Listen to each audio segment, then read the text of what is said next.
syahwat kelamin. Sudah dibuka tadi malam, kita akan melanjutkan keutamaan apa yang terkandung dalam kondisi lapar dan apa tercelanya kenyang. Kitab ini merupakan dan bab-bab berikutnya, kitab-kitab berikutnya merupakan bagian dari Riyadhun Nafs atau mendidik mental kita secara teknis. Kalau dua kitab sebelumnya, kitab Ajaibul Qalb, keajaiban hati, dan kitab Riyadhun Nafs itu sebagai dasar, konsep dasarnya. Kemudian mulai tadi malam pedoman teknisnya lah, kurang lebih begitu. Nah, sekarang syahwat yang terkait dengan perut dan nanti terkait dengan kelamin. Kita sedang membahas kemuliaan lapar dan tercelanya kenyang. Jadi ini kutipan-kutipan hadis Rasulullah atau atharu para sahabat. Kutipan-kutipan ini nek kuat ya, kuat nek ngene medsos ya wis stoki pirang-pirang ini wis berlimpah. Kamu kutip ngono wis viral. Kita garis bawahi beberapa saja. Berjuanglah kamu untuk memerangi dirimu dengan lapar dan dahaga. Karena dengan lapar dan dahaga kamu akan dapat pahala setara dengan pahalanya orang yang jihad fisabilillah. Tidak ada amal yang paling disukai oleh Allah melebihi amal berupa lapar dan dahaga. Orang yang penuh perutnya, maksudnya kenyang, itu tidak akan bisa masuk fi malakutis sama, di kerajaan-kerajaan langit, berarti di alam-alam kemuliaan, alam arwah yang mulia. Rasulullah ditanya, manusia paling mulia itu siapa wahai Rasulullah? Beliau menjawab, orang yang makannya sedikit, tertawanya sedikit, dan dia cukup senang, sudah cukup merasa senang, merasa cukup dan merasa ridho jika pakaiannya hanya yang menutup auratnya saja. Sayyidul A'mal al-Jub. Jadi pokoknya lapar itu jadi komandannya seluruh amal. Berarti kalau komandan komandan pasukan suci, kalau komandan pasukan musuh, ya berarti karek dibalik kenyang. Itu. Makan minum ya, ini yang menarik. Berpikir itu separuh dari ibadah, dan ibadah yang sepenuhnya penuh itu lapar, sedikit makan.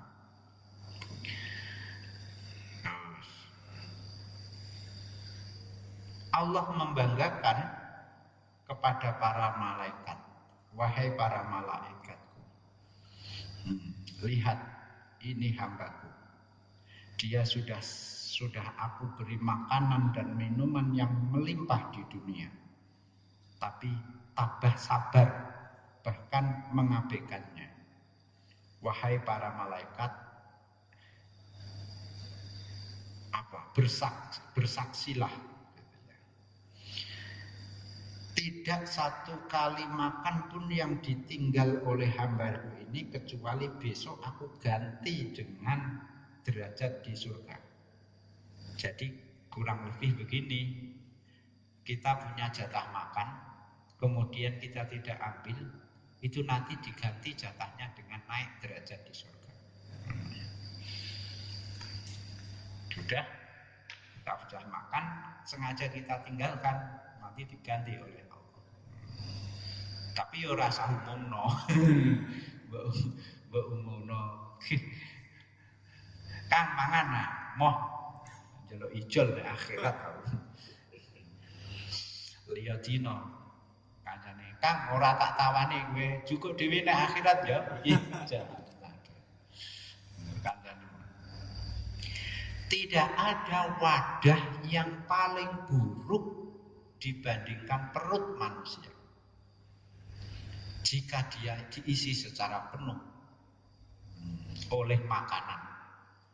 Jadi wadah-wadah itu dibanding-banding itu yang paling buruk perutnya manusia. Jika dia diisi penuh oleh makanan. Lah terus mosok dah diisi. Kalau terpaksa diisi kata Rasulullah, itu harus komposisinya diatur. Sepertiga untuk makanan, sepertiga untuk minuman, sepertiga untuk nafas. Artinya ada ruang kosong sepertiga. Ojo kok dikebeki nasi semua, airnya tidak masuk, atau nasi sama air masuk. Tidak ada rongga untuk nafas, untuk angin. Kalau harus diisi ya itu sepertiga seperti itu. Hadis panjang.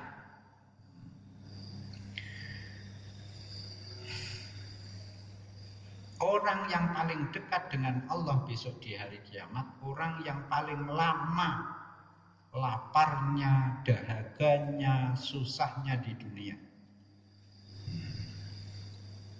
Jok khawatir berarti. Ini gue kan ngelayan, orang susah gitu ya. Tidak menggunakan alas kaki, ya.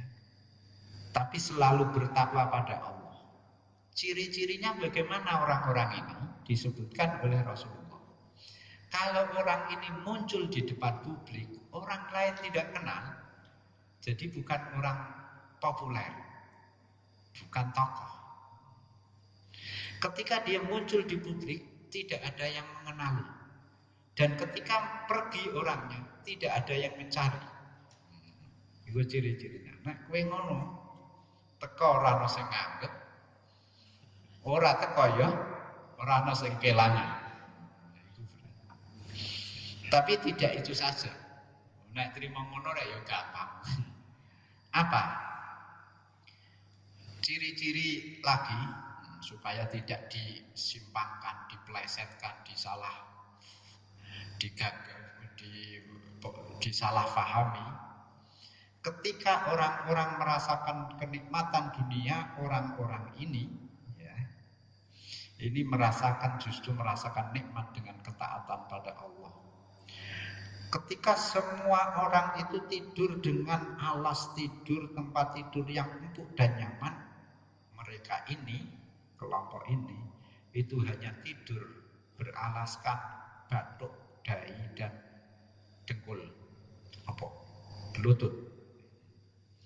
Ketika semua orang mengabaikan akhlak para nabi, justru kelompok ini melestarikan akhlak nabi.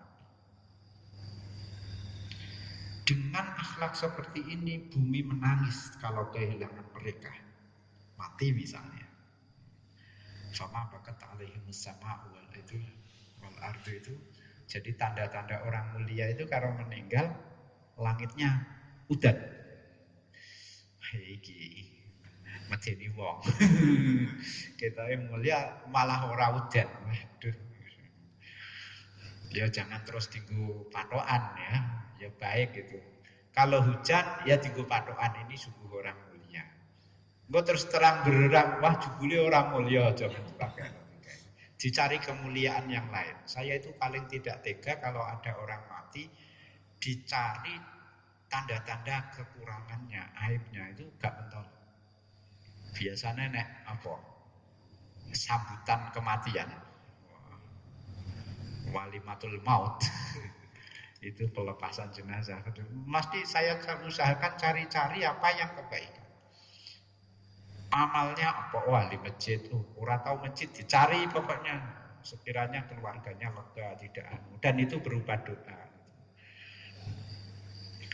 Kok orang yang masjid, orang serawung, orang amal eksklusif, orang menyendiri, itu ya tetap ketemu aja ya apa, ora patin duwe dosa. Kok ora serawung. Entuk ae. Lah mosok wah, janganlah itu.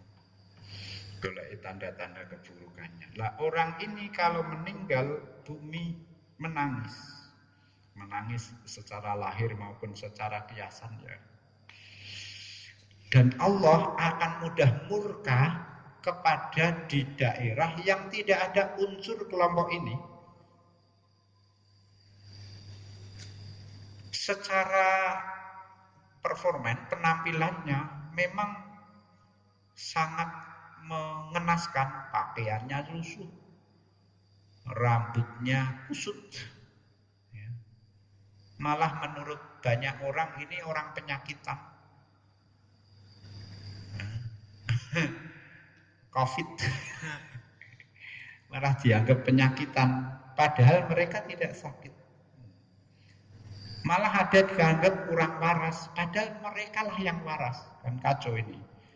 Biasanya orang di tengah ketidakwarasan itu orang waras dianggap tidak waras. Sing tidak waras malah dianggap waras. Kenapa? Karena kelompok ini itu memandang segala sesuatu dengan mata hati, mata batin mereka. Tidak dengan mata kepala mereka. Wahai Usama, di bagian akhir ini kan hadisnya panjang. Ini dawuh Rabi kepada Usama tadi. Kalau kamu ketemu dengan orang tipenya seperti begini, wahai Usama, ketahuilah, mereka inilah patok, orang patok bumi ini ya, mereka inilah perisai dari negeri ini. Karena selagi ada kelompok ini, Allah tidak akan menyiksa satu kaum. Jadikanlah mereka sebagai teman kalau ketemu, ya. Ya diarani wong gendeng ora apa-apa. Kowe diarani kancane wong gendeng. Lah nek gendeng tenan. Ya sobek ngono ae. Barangkali dengan hanya berteman mereka kamu selamat. Oleh karena itu wahai Usama, kalau kamu bisa nanti saat kematian menjemputmu, usahakan kamu pas lapar, pas dahaga.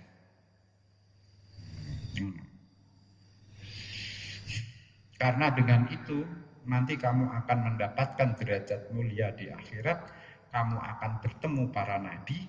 Malaikat menjemput nyawa kamu dengan penuh kegembiraan. Allah juga yusalli alaika al-jabbar, mengampuni dosa-dosamu. Sampai nek arep mati ya wasiat. Aku nek ketak wis meh mati ya juga ngombe aja kayak mangan yo. Gini Mbah. Lagi hadis Kanjeng Nabi.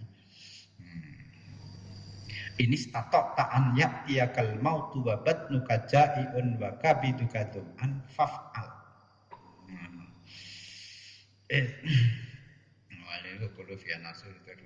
Jadi lapar bisa masuk di malakutis sama. Wa qala Isa alaihi salam,